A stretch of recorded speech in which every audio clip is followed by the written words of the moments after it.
Sue Brown likes to say that she is an accidentally successful crab breeder. She started keeping crabs in 2011 for a class project at school and has had different crabs in increasingly luxurious habitats since then. Her first breeding attempt, in January of 2016, was totally unexpected, yielded a partial success, and she experienced an almost vertical learning curve. Her second breeding attempt in December of 2016 was just as unexpected, but the gear from the first attempt and what she had learned helped so much. It's important to stress that Australian crabs have a very abbreviated in-water stage and only spend 10 to 14 days in the water, so it is intense but brief.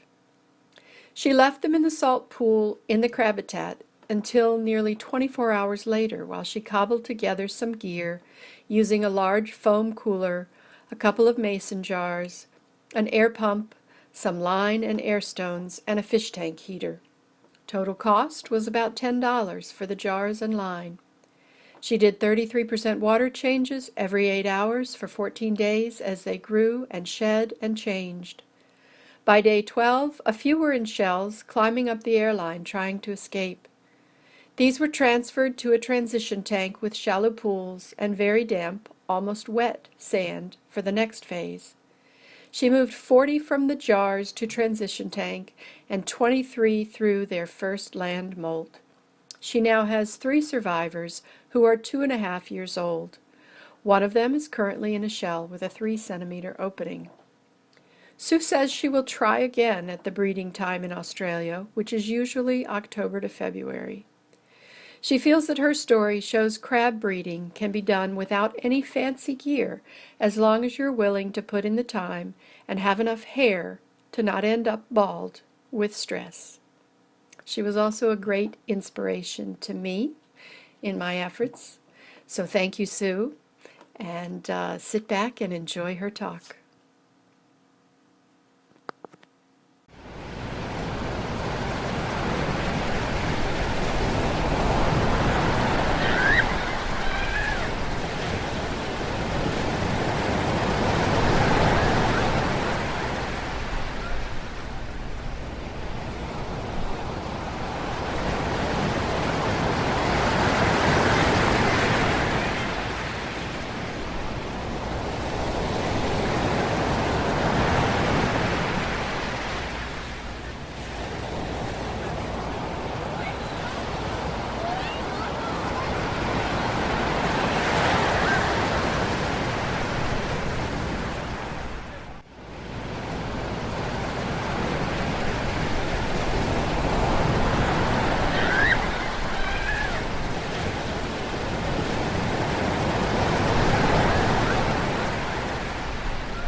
Way back when, January 11th, 2016, day 1.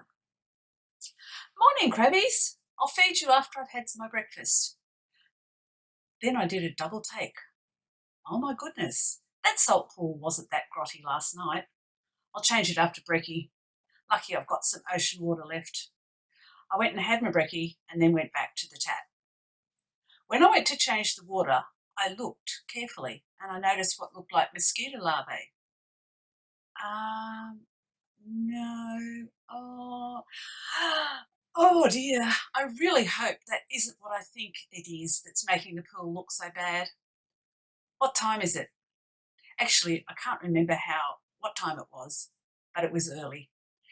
And I wanted to know because I needed to ring Natalie now. South Australia is 30 minutes behind New South Wales in time. What the hell, I'll ring anyway. Nat will understand if I wake her up. I sent a phone video quickly first and then called. Nat answered on about the second ring. We talked over the top of each other for about a minute, me in panic and disbelief, and Nat in congratulations and encouragement. I'm not ready. I don't have anything. I can't do this, I kept repeating into the phone. You can do this, and I'll help as much as I can, was Nat's mantra. Natalie Van Amstel was the only person in Australia and one of the very, very few in the world who had been successful. The others that I knew of were Melanie and Daniela from Germany. At this stage, breeding hermit crabs in captivity was still classed as impossible or only for the very well-prepared and dedicated people. I was neither of these. Well, I was a dedicated crabber, but I had no idea if I had it in me to be raising these baby hermits. Once we both calmed down and reality set in, Nat went about telling me what I would need. She said she would do things as needed and that there was a lot to be done, but immediately we needed to decide whether or not I was going to do it. Am I really this crazy? Do I really think I've got a chance of doing something that hardly anyone in the whole world has achieved so far? After a few minutes' conversation, Nat said that I should think about it and let her know what I decided. She would support me either way. It is a big undertaking, and she would respect if I decided I couldn't do it. So we hung up, and I went thinking, nah, can't do this. I'm just an ordinary retired school teacher with no special science training. I did enjoy science at high school, though. I don't have anything I need. I can't make a cryosyl tank in a couple of hours. But wouldn't it be exciting to try? Maybe if I go in as a learning experience with no expectations, it won't matter when I fail. If no one attempts this and fails and learns more, captive bred hermit crabs will never become a reality and the wild populations will soon continue to suffer. Nat will help. I'm retired. I've got the time. I live near the ocean so I can get clean water. I'll need heaps. Where can I put them? It's going to be messy and wet for a while. In the meantime, Nat had sent me a list of supplies I'd need to even start. She suggested cylindrical jars with no chance of dead space. They needed to hold over a litre of water and be stable. Airline, air stones, a pump or two depending on the number of jars and the size of the pumps, lots of salt water for changes, a large container to hold all the jars and fill with fresh water to keep temperature stable, and a fish tank heater. After reading through the list of things, I had a rummage around the house and I found a large foam esky, some spare air stones and line, and a couple of jars from the cupboard. I sent photos of the containers to Nat, but she said they weren't good enough. She liked the esky and said it would be good as it would help keep the temperature stable. Off I went to town to the $2 shop in search of jars. I found some and took photos and sent to Nat while I was in the shop. Yep, they'd be fine. On to the pet store for an aquarium heater. While I was there, I also bought some little floating thermometers that could bob up and down in the jars, and a pump with a dual outlet. I actually don't know when I decided I would have a go at raising them. It probably only happened due to the adrenaline rush and getting caught up in the thrill. When I got home, I needed to have a look at all the things and work out where to set up. I was looking at 2 weeks or so, as Aussies have a very abbreviated cycle in the water. Yep, yet less time I didn't have.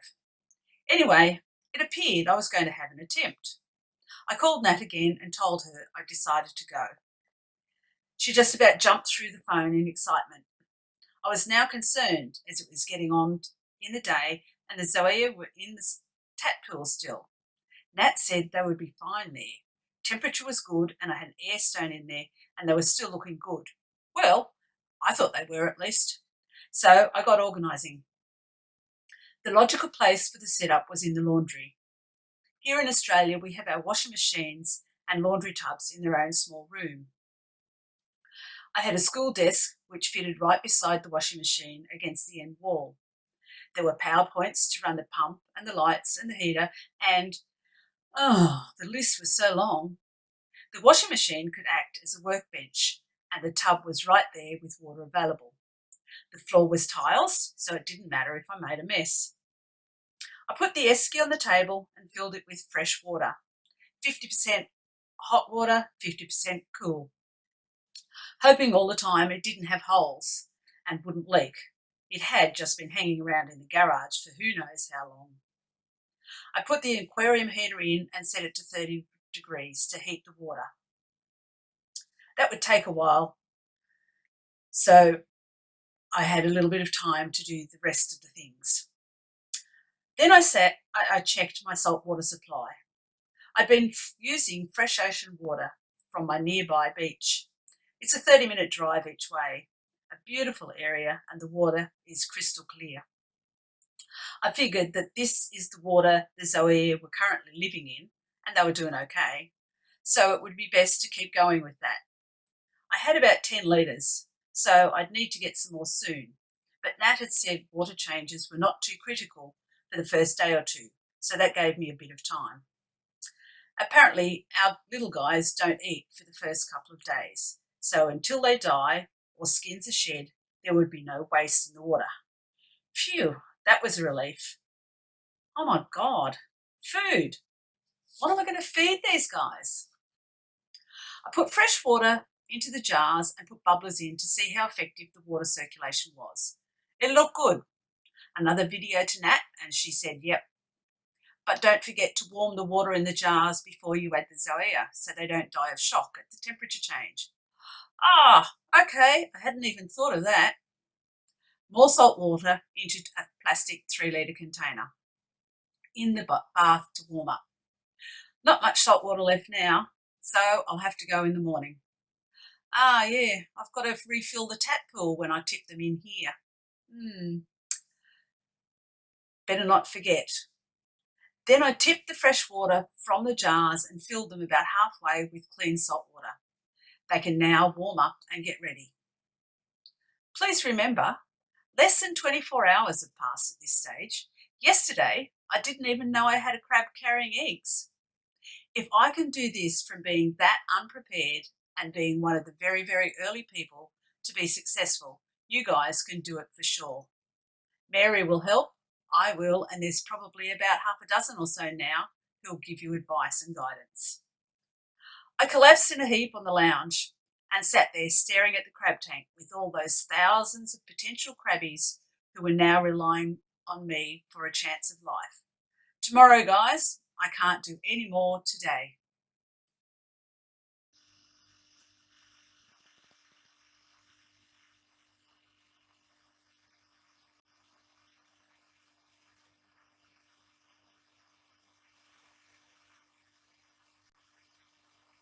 Early the next morning, I got up and went to look at the crab tank. I'm not totally sure I was relieved to see that the babies were still happily swimming around. And I looked just the same as yesterday. It looked like I was actually going to have to go through with this crazy plan. Off to the laundry to check the setup. All good, temperature was fine, and the little thermometers in the jars were reading 28. The heater in the bath was set on 30 and the jars were quite thick.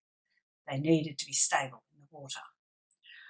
Right, this is it, I thought. So I set up a towel on the washing machine and took one of the jars out and put it into the tub. Then I got the pool out of the tap and took it to the laundry. Here goes nothing, I thought, as I tipped the water from the tap pool into the jar in total. The clean water made it look so much better, as there was a greater volume of water to spread the Zoe around. There were none sinking to the bottom and no bodies as far as I could tell. Totally amazing, seeing this was 24 hours at least, possibly closer to 30, that they had been in the tap pool. I already had been thinking how best to do this, to share the Zoea into the other jars. I got a baby medicine dropper and started sucking up the Zoea. and transferring them to the clean jar. That took forever, but finally I had about a third of them in the clean jar with no tap water.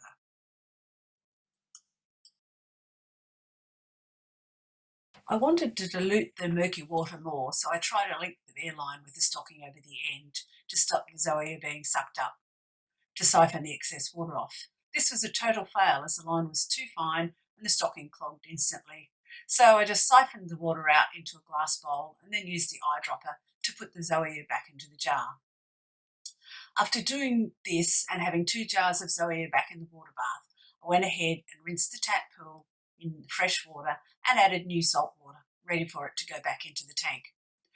I put the mangrove seed pod back in and noticed about 5 zoea swimming around in the tap pool. These must have been caught up in the mangrove roots.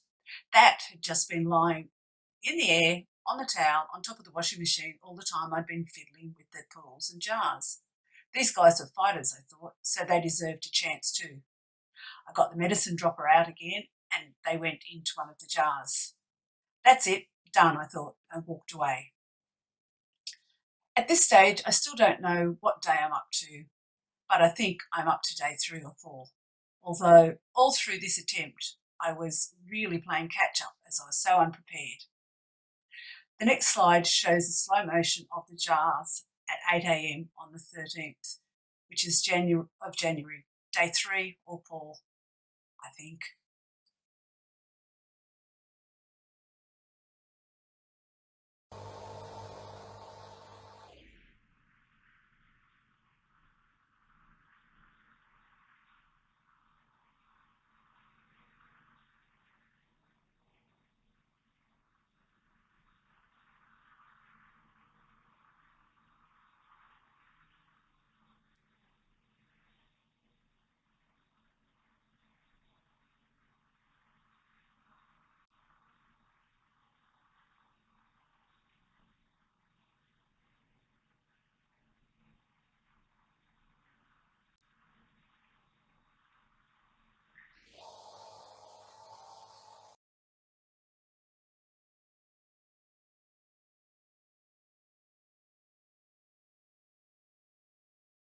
As the time flies by in a blur, I'm becoming more confident.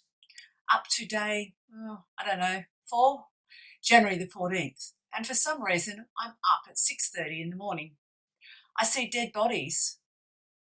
But later in the day, after discussions with Nat and Aussie JJ Dude on the forum, I realised that they are actually shed skins and I have zoea at stage 2.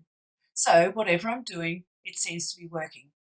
About 2100, I decide to tip all of the water out into a glass bowl and I drop the swimmers back into the jars with totally clean water. This took about 2 hours and the water ended up a bit murky with all the hundreds of little squirts after each transfer. Lots of shed skins in the bowl though.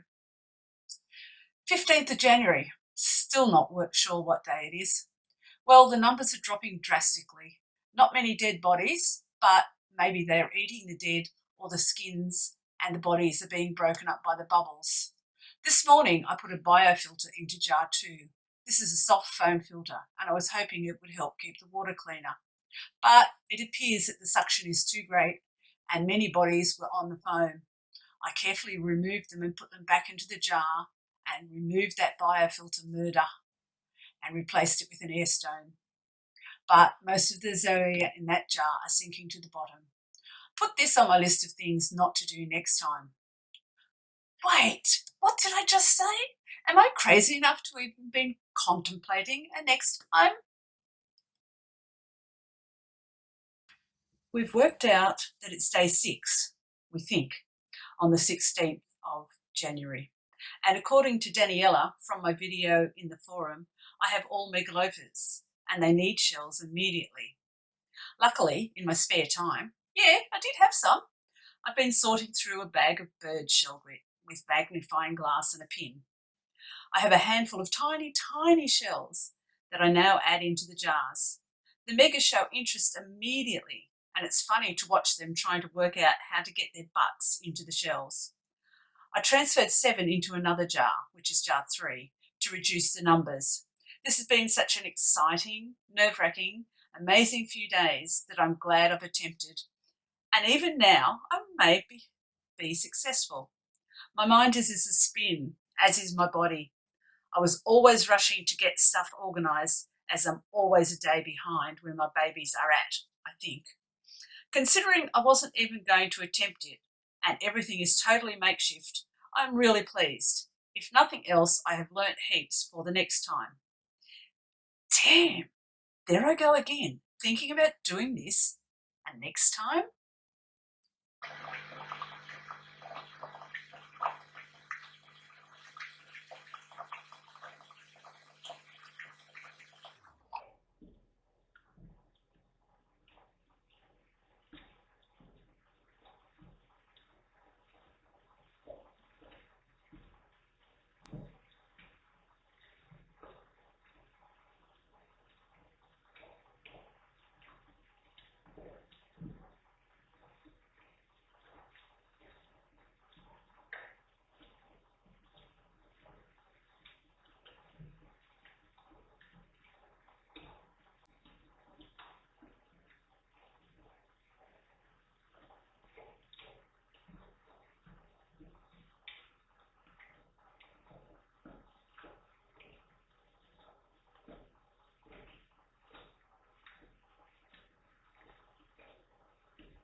Day 7, 17th of January.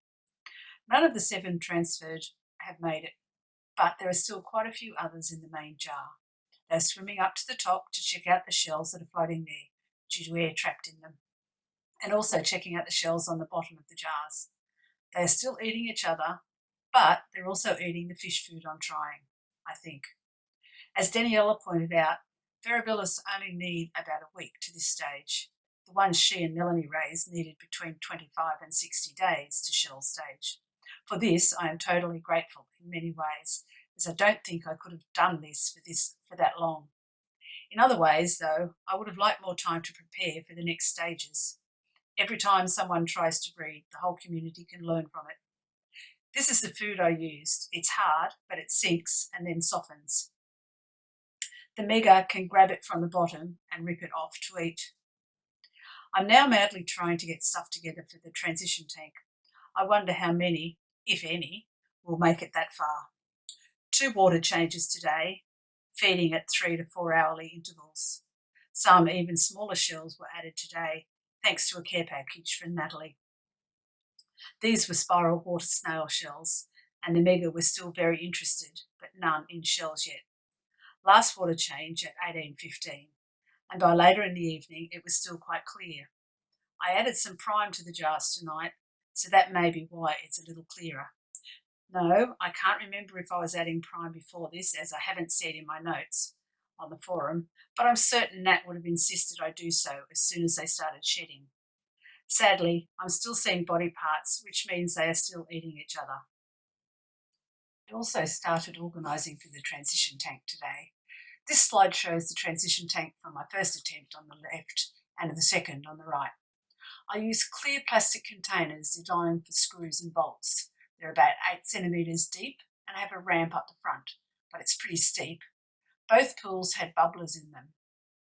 Attempt 1, I used a sea sponge in them for the crabs to climb up. In the second attempt, I'd added coarse river sand to the ramp on one, and it worked really well. That was in the photo a couple of slides back. I also had a piece of soft black anti-slip matting, but this nearly caused a flood as it actually soaked water up and into the sub. So I removed it and added some more sub. In the initial stages, both transition tanks were in a foam esky with a heat mat between the tank and the esky. Attempt 1, I also had a heat mat near the pools. This was removed for attempt 2, so the water didn't get too warm.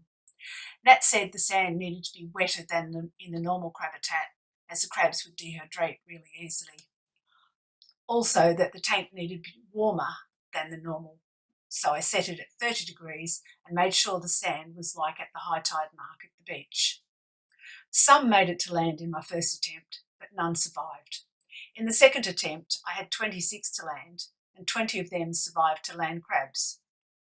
About 13 went into the big final tank about a year later, and now, 3 years and 7 months on, I have 2 of those left from the second group. The picture of the second transition tank is after I'd removed the transition pools. I had a heap of stuff in there for them to climb on. I also added twigs of bottlebrush, banksia, hakea, tea tree and New South Wales Christmas bush from my garden. These are all native Australian plants. The crabs loved climbing all over these. Day 8, I think. My babies are in shells. How is this possible? I've managed it? Surely not. Late in the evening, I transferred the first one into the pool in the transition tank. This may well have been too soon, as it turned out. Day 9, the 19th, I transferred another crab to the transition tank in the morning, and 4 more were ready later that day. They're climbing up the stick that I put in the jars so that they could get above the surface of the water level if they wanted to, or they're climbing up the airline. By the end of today, I had transferred 11 into the transition tank. By the 11th day, somehow, I'm not sure if it was the 10th, but anyway, by the 20th of January, I now had 15 in the transition tank in the pool. This photo shows one of the shelled mega inside the meniscus of a water bubble on its way out of the transition pool. By the end of the 20th of January, one crab had done a huge marathon and left the pool and gone about 20 centimetres across the damp sand. The next morning it was still in the same place, but I thought it could be doing the final morph into land crab, so I wasn't too sad. A second one had left the pool overnight and was on the sand, and there was a third who had only transferred the previous evening, when I discovered it climbing up the airline in the jar, had made its way out of the water onto the sea sponge, but then it went back into the water. Here's photos showing a couple of them on their way out, and one decided it was going back in. Today, however, was also a sad one, as there was no movement of the remaining shells in the transition pool. I took them out and looked carefully. I sent photos to Nat, and it seems that they had tried to do their final morph into land crabs while still in the pools, and had drowned. This may well have been because the water was too warm and they rushed their transitions, or they may not have been able to get out. I kept the jars and the transition tank going until the 25th, but there was no movement in either, so I called time. A huge learning curve, not only for me, but also the crab community. During the first attempt, my water was close to 30 degrees in the transition tank. After these deaths and at the end of my attempt, Nat and I discussed this, and we decided that this may have been the cause. During my second attempt, I kept the water at 26 in the jars and 28 in the pool. The second attempt took longer between stages, and I was actually successful in getting crabs to land and through their final morph into land crabs. 11 months on, attempt number 2. This slide shows 3 or 4, I think, of the babies going up the gravel from the transition pool to the sand. Most of these guys made it. I ended up with 26 baby crabs to start with. Improvements this time. I have a far better idea how old they are, to within about 12 hours. So Sunday, the 4th of December 2016 is certainly day 1. I'm actually a bit more prepared for this now. I have already modified the transition pool, as you can see in the photo, by adding the coarse sand to the exit wrap. We think that this may have been the issue with many dying in their final molt in the pool last time. And the water was too warm last time, so I have moved the heat mat away from this end of the pool. I'm ready to document this attempt way better than last one.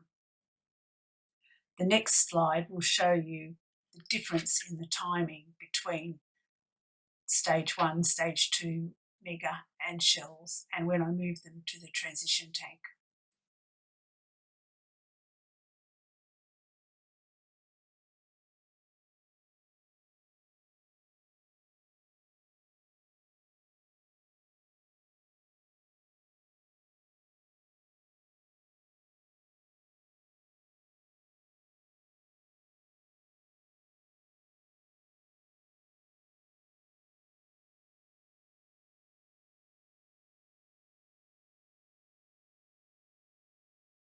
My baby hermit crab pantry from my second attempt.